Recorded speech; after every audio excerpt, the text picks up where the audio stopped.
ચાલો દાખલા નંબર 14 લઈએ છે। ગણ 0 1 2 3 4 5 પર દ્વિક્રિયા એસ્ટ્રિક નીચે પ્રમાણે વ્યાખ્યાયિત છે। આ આપણને ગણ આપ્યો છે, એના પર એક દ્વિક્રિયા વ્યાખ્યાયિત આપી છે। પહેલા આ ગણને આપણે નામ આપી દઈએ। એક્ઝામ્પલ નંબર 14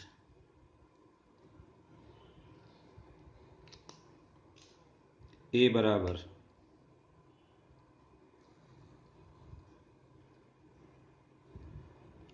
0 1 2 3 4 અને 5 લેતા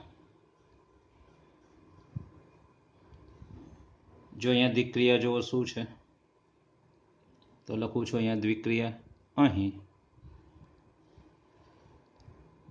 asterisk from a cross a to a અને એનું સૂત્ર a એસ્ટ્રિક b બરાબર બે ભાગમાં છે a પ્લસ b, પણ ક્યારે કે જો a પ્લસ b 6 થી નાનો હોય, a અને b નો સરવાળો 6 થી નાનો હોય તો તમારે a એસ્ટ્રિક b બરાબર a પ્લસ b લખવાનું છે, અને a પ્લસ b માઇનસ 6 તો ક્યારે કે જો a અને b નો સરવાળો 6 અથવા 6 થી મોટો હોય ત્યારે આપણે આ લેવાનું છે। બરાબર છે, આ આપણે લખી દ્વિક્રિયાની। હવે જે સાબિત કરવાનું છે તે જોઈએ છે। સાબિત શું કરવાનું છે તે આપણને એણે કહ્યું છે કે સાબિત કરો કે શૂન્ય આ દ્વિક્રિયા માટે તટસ્થ ઘટક છે અને આ ગણનો પ્રત્યેક શૂન્યેતર ઘટક વ્યસ્ત સંપન્ન છે। ચાલો તટસ્થ ઘટક શોધીએ છીએ।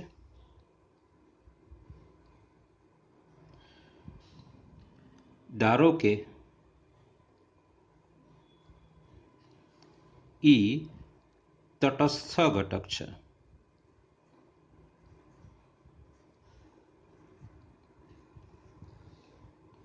એટલે માટે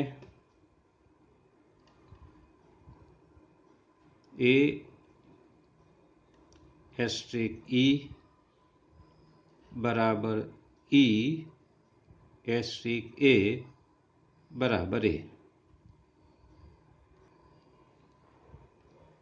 for every a belongs to a, હે ને? આ લખવું જરૂરી છે, આગળ લખો અથવા પાછળ લખો। ચલો હવે આની સાથે હું એ લઉં છું a એસ્ટ્રિક E બરાબર a, therefore a asterisk E અહીંયા લઉં છું, therefore a એસ્ટ્રિક E એટલે આ સૂત્ર તો બે વિકલ્પો આવશે ને, a એસ્ટ્રિક b તો a પ્લસ b લખવાનો છે, અથવા a એસ્ટ્રિક b તો a પ્લસ b માઇનસ 6, તો અહીંયા બે વિકલ્પો આવશે। a એસ્ટ્રિક E એટલે a પ્લસ e બરાબર a, અથવા બીજો વિકલ્પ a પ્લસ e માઇનસ 6 બરાબર a, અને therefore અહીંયા e બરાબર 0 અથવા ચલો અહીંયા શું થશે, એ કેન્સલ થશે તો e બરાબર 6 મળશે। પરંતુ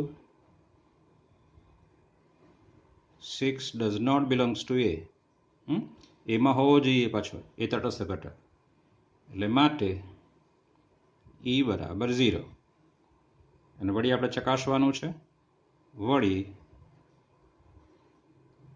e એસ્ટ્રિક a બરાબર 0 એસ્ટ્રિક a બરાબર શું થશે ભાઈ, 0 અને a નો સરવાળો, એ તો તમારે એમાં આમાં લેવાનો ને, એટલે a બરાબર શું છે 0 અથવા 1 2 3 4 5, અને 0 સાથે આનો સરવાળો તો મેક્સિમમ કેટલો થશે 5 જ, જે 6 કરતાં નાનો છે એટલે સીધો આ આવશે, 0 પ્લસ a જ આવશે ને, કારણ લખીશું a બિલોંગ્સ ટુ a છે। એનો મતલબ 0 પ્લસ a લેસ ધેન 6 છે.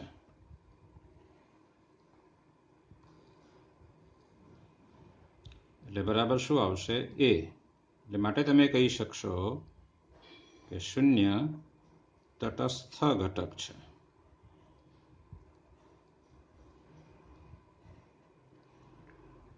ઓકે, હવે વ્યસ્ત માટે લઈએ.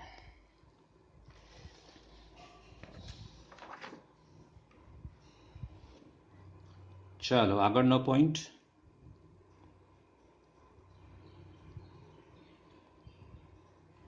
ધારો કે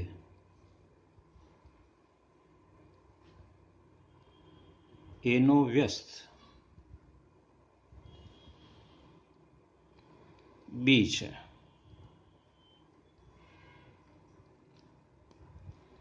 ઉપરનો ભાગ મારે એમાં ઉપયોગમાં લેવાનો છે માટે લખ્યો છે. તમારે એ લખવાની જરૂર નથી, તમારે સીધો બીજો પોઈન્ટ આ જ લેવાનો છે.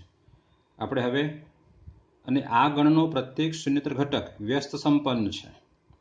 એટલે આપણે હવે વ્યસ્ત ઘટક શોધી રહ્યા છીએ અને આ ગણનો પ્રત્યેક શૂન્યતર ઘટક વ્યસ્ત સંપન્ન છે. અહીં 6 માઇનસ a ઘટક એનો વ્યસ્ત ઘટક છે એમ બતાવીએ છીએ આપણે. ચલો, તો માટે અહીંયા શું થશે? તે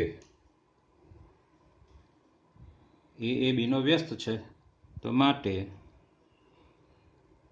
a એસ્ટ્રિક બી બરાબર e. એટલે કે a એસ્ટ્રિક બી બરાબર e એટલે શું હતું? 0. માટે a એસ્ટ્રિક બીના અહીંયા બે વિકલ્પો છે, એટલે a પ્લસ બી બરાબર 0 અથવા a પ્લસ બી માઇનસ 6 બરાબર 0.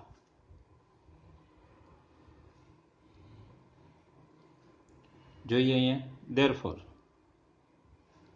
બી બરાબર શું આવશે? Minus a. આપણે બી શોધી રહ્યા છીએ, એનો વ્યસ્ત શોધી રહ્યા છીએ, પરંતુ અહીંયા એ અને બી બંને શેમાં છે? એ. તો બી બરાબર માઇનસ એ શક્ય ક્યારે બને? જો બંને 0 હોય તો જ 0 બરાબર 0 થાય ને. પણ અહીંયા તમે 5 લખો તો અહીંયા માઇનસ એની જગ્યાએ શું લખશો? એવું હોઈ જ ન શકે ને. ગોઠવણી થાય, જોઈ શકાય છે. પરંતુ એ બી બિલોંગ્સ ટુ એ અને ધેરફોર એ બરાબર બી બરાબર 0. એટલે કે 0નો વ્યસ્ત 0 છે. ઓકે, પણ આપણે એ નથી શોધવાનું. આપણને શું કીધું છે કે પ્રત્યેક શૂન્યતર ઘટક વ્યસ્ત સંપન્ન છે અને 6 માઇનસ a ઘટક એનો વ્યસ્ત છે. ચલો આગળ. અહીંયા ધેરફોર આપણે શું શોધી રહ્યા છીએ? બી એનો વ્યસ્ત શોધી રહ્યા છીએ. એટલે બી બરાબર -6 આ બાજુ +6 અને એ બાજુ આ એટલે -a. હવે જો એ નોટ ઇક્વલ ટુ 0 તો શૂન્ય ના હોય તો જ 6 માઇનસ a બિલોંગ્સ ટુ એ મળે. બરાબર જુઓ. જો એ બરાબર 0 હોય તો આ 6 થઈ જાય ને, પણ 6 તો આમાં ક્યાં છે? એમાં નથી જ. એટલે જો એ નોટ ઇક્વલ ટુ 0 તો 6 minus a belongs to a. એટલે કે માટે a નોટ ઇક્વલ ટુ 0 તો b બરાબર 6 માઇનસ a. એટલે આમ a નોટ ઇક્વલ ટુ 0 તો એ વ્યસ્ત સંપન્ન છે તથા એ ઇન્વર્સ બરાબર 6 માઇનસ a. એનો વ્યસ્ત 6 માઇનસ a છે. બરાબર છે. ઓકે, જુઓ તમે આ દાખલાને આ રીતે પણ ગણી શકો. એણે 0 એ તટસ્થ ઘટક આપી દીધો છે, તો આપણે ખાલી ચકાસી દેવાનો એને 6 માઇનસ એનો વ્યસ્ત ઘટક આપી દીધો છે, તો આપણે ચકાસી દેવાનો આ રીતે. પહેલાં આ લખી નાખો, પછી હવે for every a belongs to a asterisk 0 બરાબર આપણે શૂન્ય તટસ્થ ઘટક છે એવું સાબિત કરી દઈએ. a asterisk 0 બરાબર. હવે a asterisk 0 બરાબર શું આવશે? a વત્તા 0, કારણ a belongs to a અને implies a પ્લસ 0ની કિંમત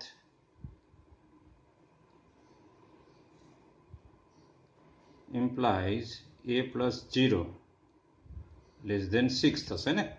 એમાં હોય એટલે મહત્તમ મોટા મોટી સંખ્યા 5 છે, એટલે 5 વત્તા 0 એ 6 થી નાનો છે, અને 6 થી નાનો હોય તો સૂત્ર શું છે? a વત્તા બી એટલે a વત્તા 0, એટલે બરાબર શું આવશે? અહીંયા એ આવશે. a asterisk 0 બરાબર એ આવ્યો. વળી 0 asterisk a બરાબર ફરતી શું થશે? 0 વત્તા એ જ થશે ને ભાઈ, કારણ ફરતી આ જ કારણ, એટલે બરાબર કારણમાં લખવાનું આપણે a belongs to a અને implies a વત્તા 0 0 વત્તા a લેસ દેન 6, એટલે બરાબર એ આવ્યો. એટલે આમ a asterisk 0 બરાબર 0 asterisk a બરાબર એ, અને માટે શૂન્ય એ એસ્ટ્રિક માટેનો તટસ્થ ઘટક છે.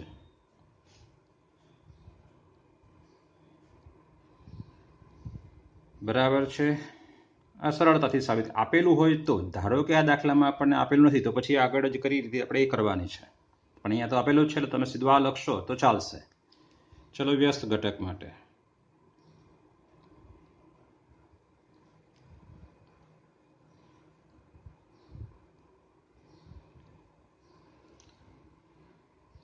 a is not equal to 0, તો a asterisk 6 માઇનસ a બરાબર શું થાય છે એ બતાવીએ આપણે. બરાબર શૂન્ય થવો જોઈએ. બરાબર છે. ઇઝ ઇક્વલ ટુ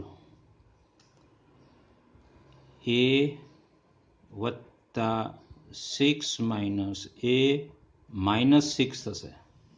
કેમ? આ બેનો સરવાળો જુઓ, અહીંયા લખું છું,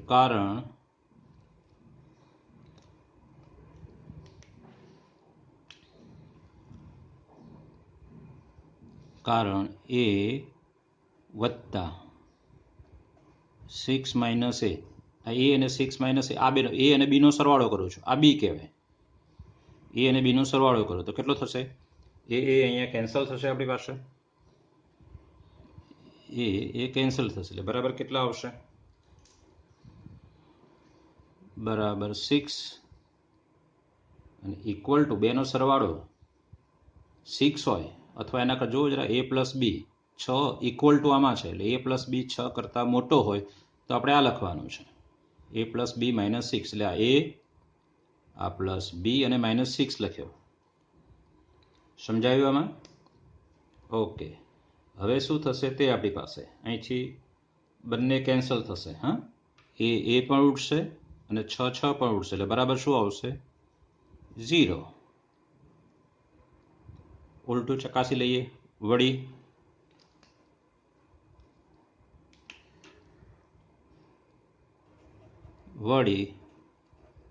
6 માઇનસ a asterisk a બરાબર ફરતી પાછું એ જ આવશે ને ભાઈ, સરવાળો એનો 6 માઇનસ a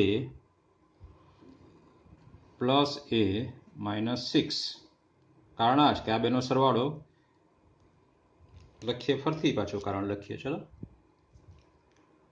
કારણ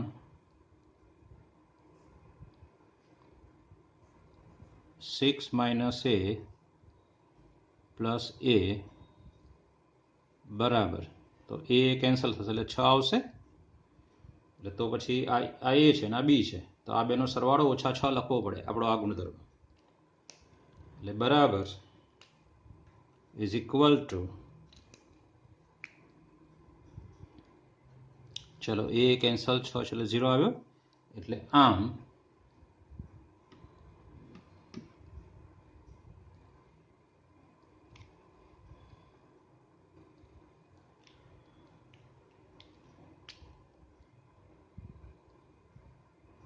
આમ 6 માઇનસ એ એસ્ટ્રિક એ બરાબર એ એસ્ટ્રિક 6 માઇનસ એ બરાબર 0. એટલે માટે જો એ નોટ ઇક્વલ ટુ 0 તો 6 માઇનસ એ એનો વ્યસ્ત છે. ઓકે.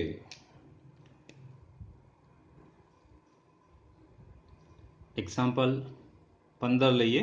દાખલા નંબર 15 રકમ વાંચીએ શું છે. ધારો કે એ બરાબર -1012નો ગણ છે અને બી બરાબર -4 -202નો ગણ છે અને એફ ફ્રોમ એ થી બી છે ને જી પણ એ થી બી છે. એ અનુક્રમે એફ એક્સ બરાબર સૂત્ર આપ્યું છે ને જી ઓફ એક્સ બરાબર જુઓ આ રીતે છે. બંનેના સૂત્ર અલગ અલગ દેખાય છે આપણને. એક્સ બિલોંગ્સ ટુ એ, કારણ કે એફ અને જીનો પ્રદેશ એ છે ને એટલે એક્સ આપણે એમાંથી જ લેવાનો છે. દ્વારા વ્યાખ્યાયિત છે બંને સૂત્રો. શું એફ અને જી સમાન છે? તમારા જવાબનું સમર્થન આપો. ઓકે. એફ અને જી સમાન ક્યારે થાય? જ્યારે બંનેના પ્રદેશ સમાન હોય, સહપ્રદેશ સમાન હોય અને સૂત્રો સમાન હોય અથવા તો વિસ્તાર સમાન હોય. બરાબર છે. જરા જુઓ, એફ અને જી બંનેના પ્રદેશ એ છે, બંનેના સહપ્રદેશ બી છે, તો માત્ર હવે એના વિસ્તાર સમાન કરવાના છે આપણે. ઓકે. ઘટક ખૂબ જ ઓછા છે, 1 2 3 ને 4. તો 4 ઘટકના આપણે પ્રતિબિંબ શોધી દઈએ એટલે આપણને ખ્યાલ આવી જશે. ઓકે. એક્ઝામ્પલ નંબર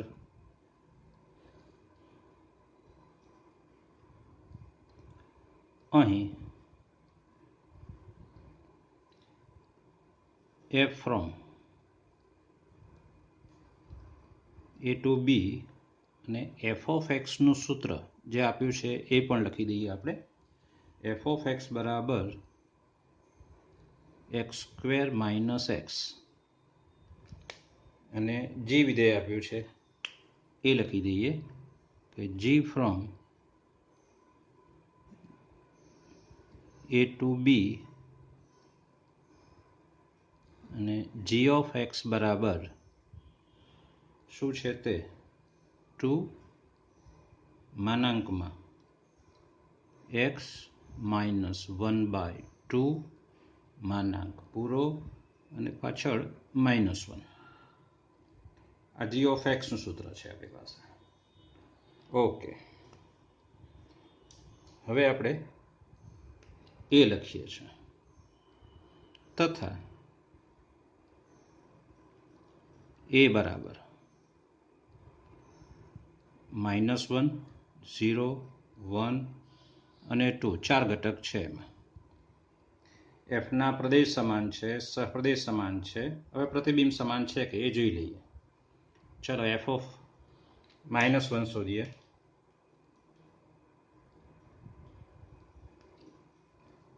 અહીં તો હવે એફ ઓફ -1 બરાબર શું આવશે? -1નો વર્ગ 1 લખું છું અહીંયા, -1નો વર્ગ -1 એટલે કે 1 + 1 બરાબર 2 આવશે. એ પ્રકારે જી પણ શોધી જ નાખીએ છીએ આપણે. જી ઓફ -1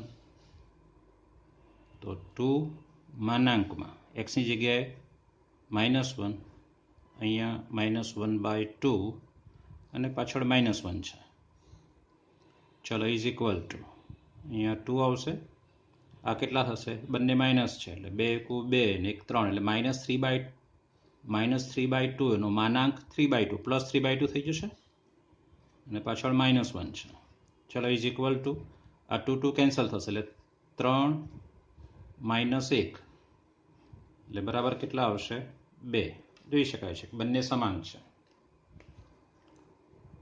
f ઓફ બીજો ઘટક 0,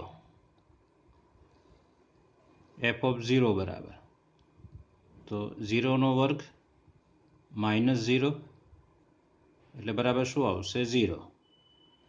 ચલો g of 0 is equal to માનાંકમાં 0 - 1/2 -1 એટલે ઇઝ ઇક્વલ ટુ, ચલો અહીંયા લખો છો ઇઝ ઇક્વલ ટુ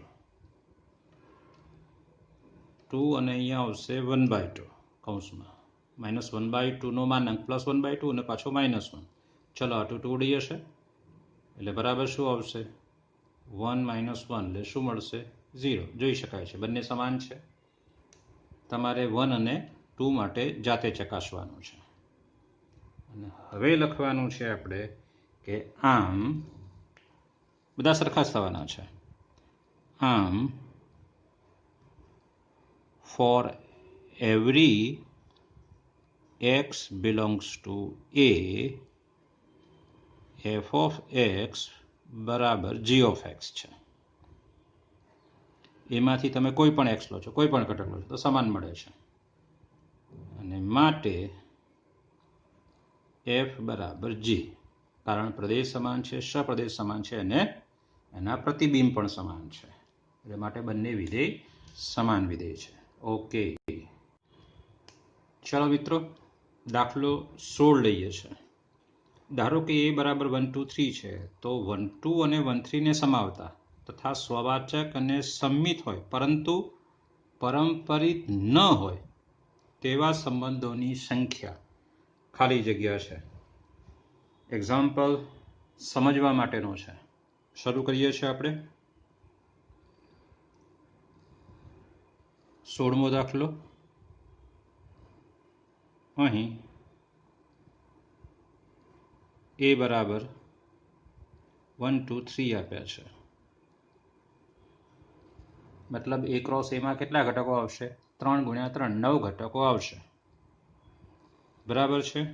ઓકે, હવે એ પરના સંબંધની રચના કરીએ આપણે. ધારો કે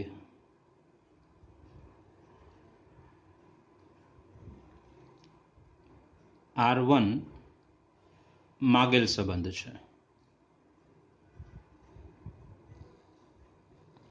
જે ઓછામાં ઓછા ઘટક ધરાવે છે.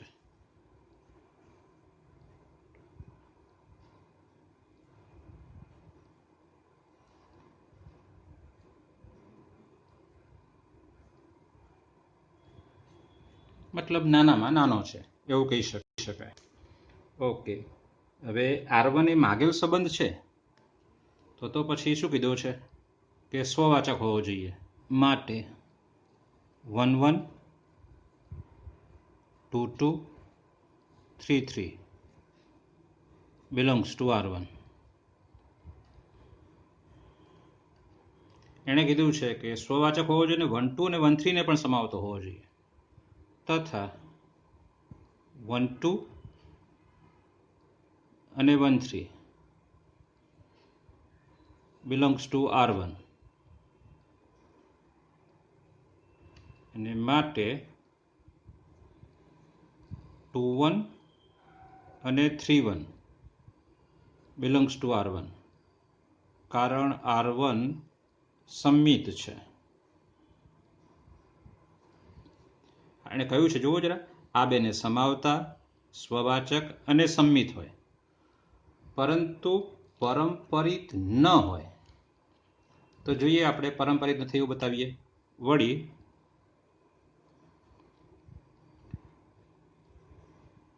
2 1 2 1 R1 માં છે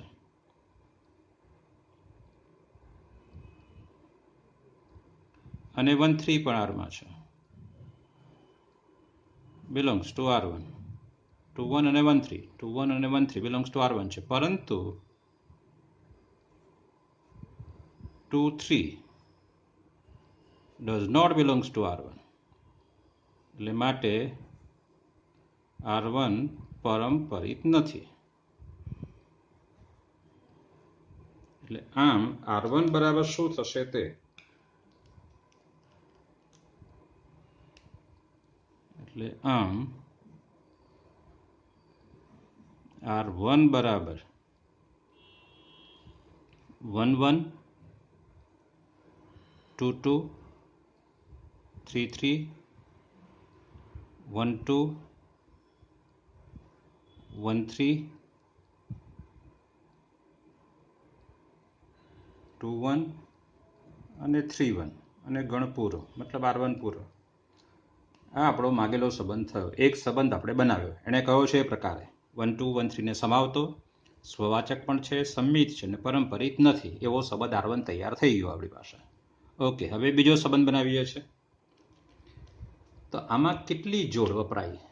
1 2 3 4 5 6 અને 7. આપણે કહ્યું ભાઈ A ક્રોસ એમાં કેટલી જોડ છે? 3 ગુણ્યા 3 9 જોડ છે. તો હજુ 2 જોડ બાકી રહી. હવે 2 3 અને 3 2 એ R1 માં નથી. તો હવે શું કરીએ? નવો સંબંધ બનાવવા માટે આ બધી તો જોડ લેવી જ પડશે. કેમ? કારણ કે સ્વવાચક થવા માટે આ 3 3 જોઈશે. પછી માગેલ સંબંધ 1 2 ને 1 3 તો કયો જ છે એણે, તો એ બંને જોશે. અને સંમિત બનાવવા માટે આ બંને જોશે. હવે આ ઉપરાંત બીજી કઈ જોડ ઉમેરી શકાય તે આપણે નક્કી કરીએ. અને જો માગેલો સંબંધ મળતો હોય તો આપણે એને લખી શકીએ. બરાબર છે?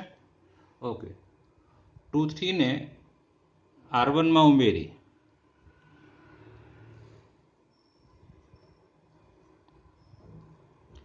R1 માં ઉમેરી R2 બનાવતા એક નવો સંબંધ બનાવીએ. ચલો, હવે R2 સ્વવાચક તો છે જ, કારણ કે R1 ની અંદર આ ઉમેરી એટલે આ 3 તો આવી ગયા R2 માં, સ્વવાચક છે. પછી આ બંને આ એટલે સંમિત પણ છે. પરંતુ હા, હજુ 2 3 એમાં ઉમેર્યો એટલે આપણે 3 2 એમાં ઉમેરવો પડશે. તો માટે 3 2 બિલોંગ્સ ટુ R2. કારણ શું લખીશું? R2 સંમિત છે. હવે આ બંને જોડામાં આવી ગઈ. 2 3 પણ આવી ગઈ અને 3 2 પણ આવી ગઈ. એટલે આ પોતે R2 શું બની ગયો? માટે R2 પોતે A ક્રોસ A બની ગયો.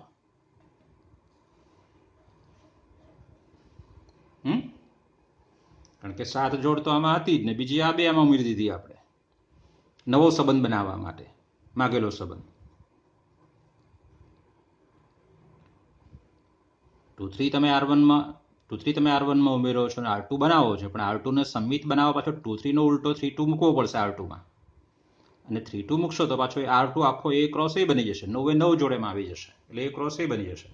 અને A ક્રોસ A તો હંમેશા સ્વવાચક હોય, સંમિત હોય અને પરંપરિત હોય. જે સંમિત છે, પરંપરિત છે.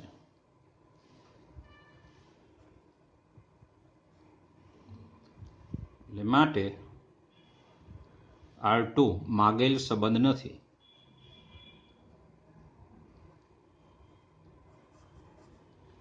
એટલે આમ માગેલ સંબંધની સંખ્યા એક જ છે. આમ માગેલ સંબંધની સંખ્યા 1 છે. એટલે આપણો જવાબ શું આવશે? A. એટલે આન્સર A છે. બરાબર છે? ઓકે, ચલો મિત્રો, એક્ઝામ્પલ નંબર 17 લઈએ છીએ. દાખલા નંબર 17 શું કહે છે? ધારો કે A બરાબર 1 2 3 છે, તો 1 2 ને સમાવતા સામ્ય સંબંધની સંખ્યા. સામ્ય એટલે સ્વવાચક હોવો જોઈએ, સંમિત હોવો જોઈએ અને પરંપરિત હોવો જોઈએ. અહીંયા આપણે પરંપરિતની ના પાડી, દાખલા 16માં પરંપરિત ન હોવો જોઈએ, જ્યારે અહીંયા 3 એ 3 હોવા જોઈએ. ઓકે, શરૂઆત કરીએ છીએ. એક્ઝામ્પલ નંબર 17, દાખલા નંબર 17થી શરૂ કરીએ છીએ. ચલો, અહીં એ બરાબર 1, 2 અને 3 છે.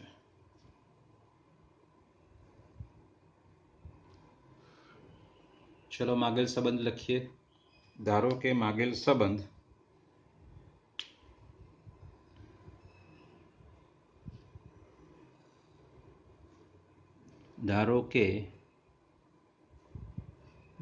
સંબંધ R1 છે અને જે નાનામાં નાનો છે અથવા ઓછામાં ઓછા ઘટક ધરાવે છે. જે નાનામાં નાનો છે. કીધું છે પહેલા તો કે 1, 2 એમાં હોવો જોઈએ અને therefore 1, 2 belongs to R1, કારણ કે 1, 2 ને સમાવતો. અને સામ્ય માટે તથા 1, 1, 2, 2 અને 3, 3 belongs to R1 એટલે સ્વવાચક થઈ ગયો. સંમિત માટે 1, 2 છે તો આ 3 ઘટકનો તો ઉલટા એ પોતે જ છે એટલે ખાલી આ જોવાનું રહે. તથા 2, 1 belongs to R1 કારણ R1 સંમિત છે એટલે 1, 2 નો ઉલટો 2, 1 એમાં લેવો પડશે. અહીંયા 2, 1 છે અને આ 1, 2 છે. આ તો પરંપરિત માટે આ 3 ઘટક લેવાની કોઈ જરૂર જ નથી. સ્વવાચકના 3 ઘટકો છે એને તો લેશો તો થશે, એ તો લેવાની જરૂર નથી. બાકીના બે 2, 1 ને 1, 2 પાસે મૂકો તો શું મળશે આપણને? બરાબર છે, તમને ખ્યાલ છે એ પ્રકારે, છતાં સમજાવી દઉં. ચલો, 1, 2 અને 2, 1 પાસે મૂકીએ તો 1, 1 ની જોડ એમાં છે જ. બરાબર છે ને. બીજું કઈ રીત બનશે? 2, 1 અને 1, 2 મળશે. આ પણ સમાન છે ને, તો 2, 2 ની જોડ પણ એમાં છે જ. બસ આ બે જ શક્યતા છે, બીજી કોઈ શક્યતા છે નહીં. એટલે R1 એ પરંપરિત પણ થશે. બરાબર છે. વળી આ ઘટકોથી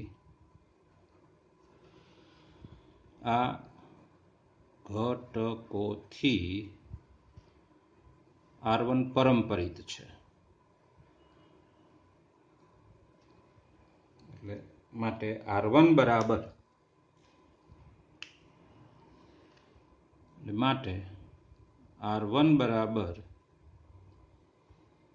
1, 1, 2, 2,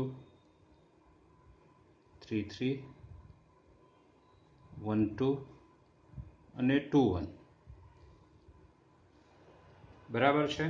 આ થયો આપણો R1, જે સ્વવાચક છે, સંમિત છે, પરંપરિત છે અને 1, 2 ને સમાવે છે. એવો સંબંધ થયો આપણી પાસે. હવે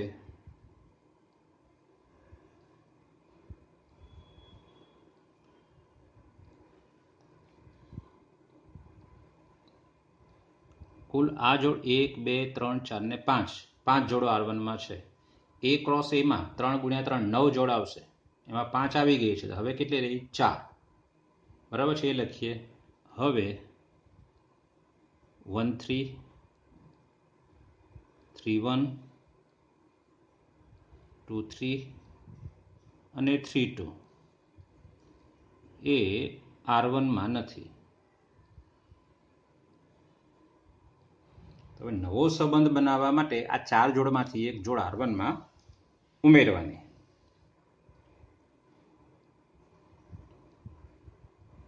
વન 3 ને R1 માં ઉમેરી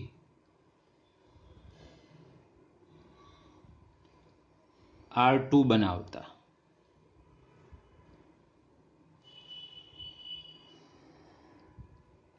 મતલબ R2 એટલે શું? આ 5 જોડ તો ખરી જ, સાથે આ 1, 3 પણ એમાં છે R2 માં. હવે R2 એ માગેલ સંબંધ હોય તો આપણે ધ્યાનમાં શું રાખવું જોઈએ?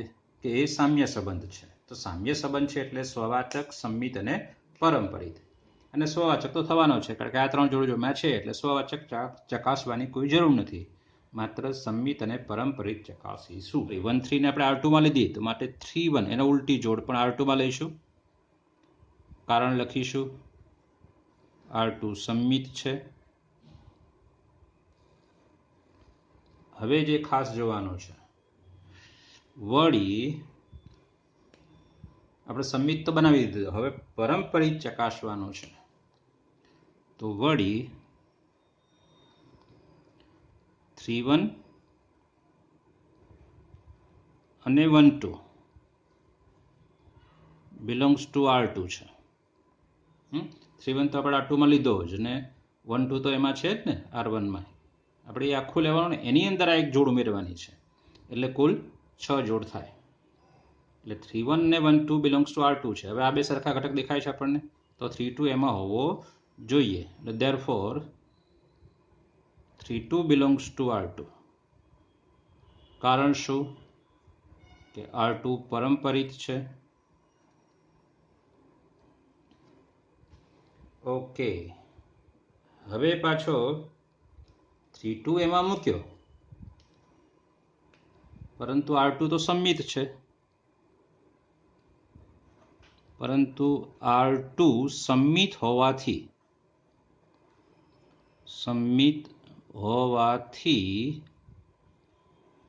2 3 બિલોંગ્સ ટુ R2. હવે જુઓ જરા, R1 માં જોડ કેટલી હતી? 1 2 3 4 ને 5. આપણે હવે આમાં કેટલી ઉમેરી? એક આ 1 3 ઉમેર્યો, એના કારણે 3 1 એટલે 2 ઉમેરી. પછી પરંપરિત કરવા માટે 3 2 ઉમેર્યો, પાછો ફરીથી સંમિત કરવા માટે 2 3 ઉમેર્યો, એટલે 4 જોડ ઉમેરી, એટલે કુલ 5 ને 4 9 9 જોડ થઈ ગઈ. આમ R2 પોતે A ક્રોસ A થાય છે,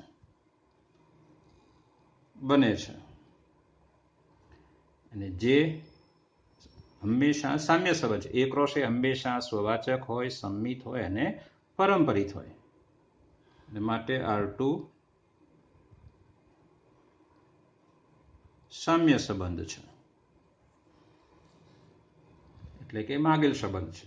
હવે સૌથી મોટા મોટો A ક્રોસ A છે. હવે આગળ કોઈ સંબંધ શક્ય નથી, એટલે માગેલ સંબંધોની સંખ્યા 2 છે.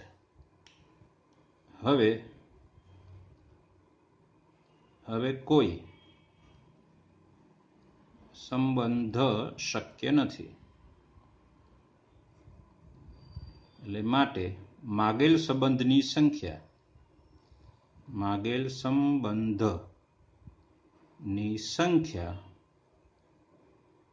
2 છે. માટે એનો આન્સર દાખલા 17 નો બી. એટલે આન્સર બી બરાબર છે. ઓકે.